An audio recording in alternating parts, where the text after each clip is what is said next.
विधानसभा सत्र के पहले दिन सपा के कार्यकर्ताओं ने जमकर हंगामा किया। उत्तर प्रदेश विधानमंडल के मानसून सत्र के पहले दिन सोमवार को विधानसभा के बाद विधान परिषद में भी जोरदार हंगामा हुआ। बता दें कि समाजवादी पार्टी के सदस्यों के हंगामा करने के कारण विधानसभा की कार्रवाई को पहले 15 मिनट और फिर मंगलवार तक के लिए स्थगित किया गया। विधान परिषद की कार्रवाई को भी मंगलवार सुबह 11 बजे तक के लिए स्थगित किया गया है। विधान परिषद में समाजवादी पार्टी के सदस्यों ने शिक्षा व्यवस्था की बदहाली का मुद्दा उठाकर सरकार को घेरने का प्रयास किया। काफी देर तक हंगामा करने के बाद सपा के सदस्यों ने सदन को छोड़ दिया। स्कूलों की पेयरिंग समेत अन्य मुद्दों पर सरकार के जवाब पर असंतुष्ट सपा ने सदन को त्याग किया है और वे इस मुद्दे पर सदन की कार्रवाई रोककर चर्चा कराए जाने की मांग कर सभापति कुंवर मानवेंद्र सिंह ने कार्य स्थगन अस्वीकार कर दिया। लखनऊ से इकबाल अहमद की रिपोर्ट। ये आपको क्या पता है क्या चीज है? कहीं लिखा हुआ है इस पर? क्या लिखा हुआ है इस पर? आप बताइए ना। आप भाजपा की गोद में बैठ जाइए, जाकर जाइए।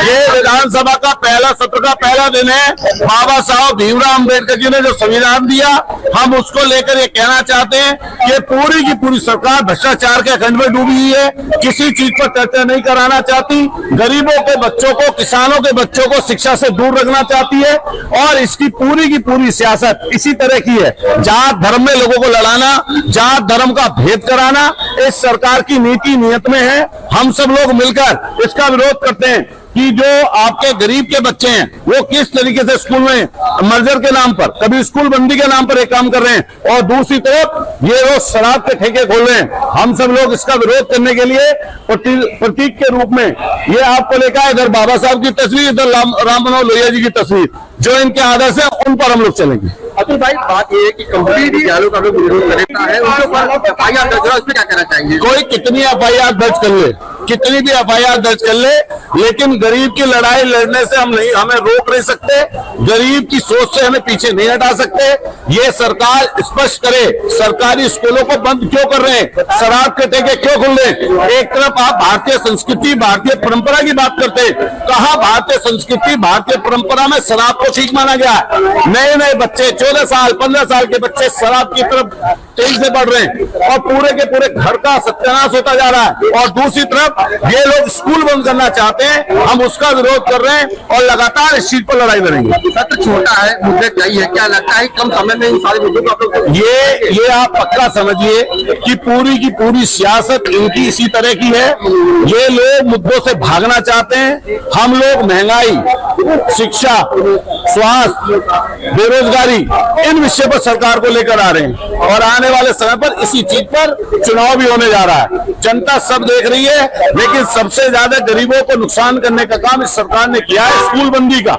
स्कूल बंदी के खिलाफ जो पाठशाला ये लोग बंद कर रहे हैं, जो गरीबों से शिक्षा छीनने का काम कर रहे हैं, हम उसके खिलाफ है। आज सदन में भी इस चीज की लड़ाई को बढ़कर हम लोग आगे बढ़ाएंगे। आज आप साइकिल से, आज विधानसभा सत्र का पहला दिन है और पहले दिन ही आप साइकिल से आए, क्या कहेंगे? देखो साथी, तो मैं क्यों जा रहा हूँ, आज पहला दिन है और 10 महीना जेल काटने के बाद गया माननीय सरकार की कृपा से, पिछले सत्र में नहीं था।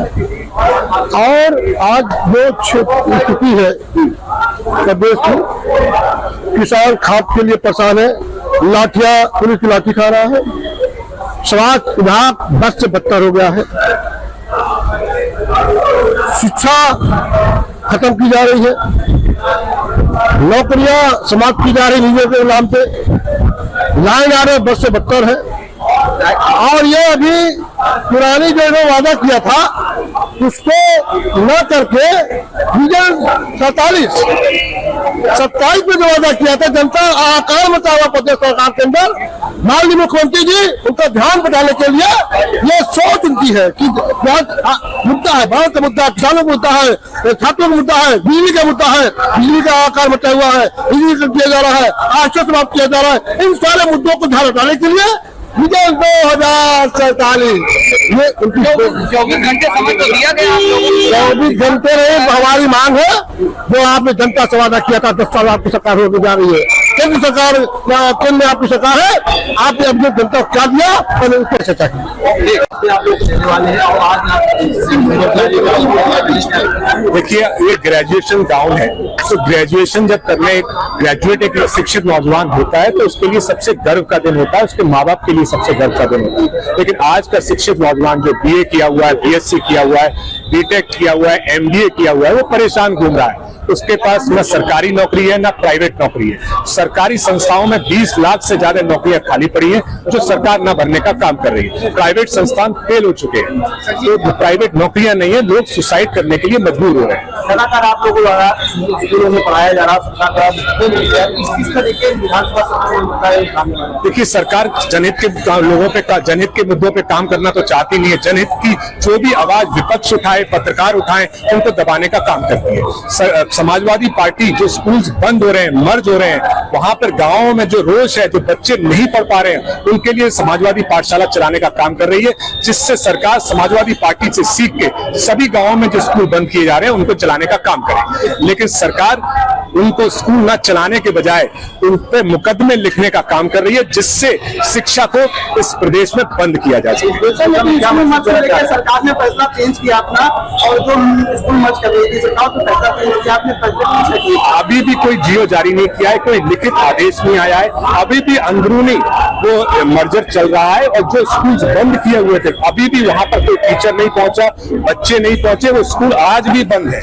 अगर आप किसी की चेकिंग करेंगे, आज भी बंद चल रहा है। सर, एक आखिरी सवाल, वोट चोरी का आपको भारतीय जनता पार्टी पे इल्जाम लगा रहा है, आपके सहयोगी दल के जो नेता है राहुल गांधी लगातार वोट चोरी का आरोप लगा रहे, चुनाव आयोग पे भी और भारतीय जनता पार्टी के ऊपर। देखिए, ये बात बहुत पहले से समाजवादी पार्टी करती हुई आई है कि जो वोटर लिस्ट से वोट काम गायब करने का काम, डिलीट करने का काम, वोट को इधर उधर फेंकने का काम इस बीजेपी पार्टी करती रही है। और इसी वजह से आप देख रहे हैं कि अब कितना सबूत के सामने इंडिया गठबंधन आया है और बताया है कि कैसे वोट चोरी किया जाए।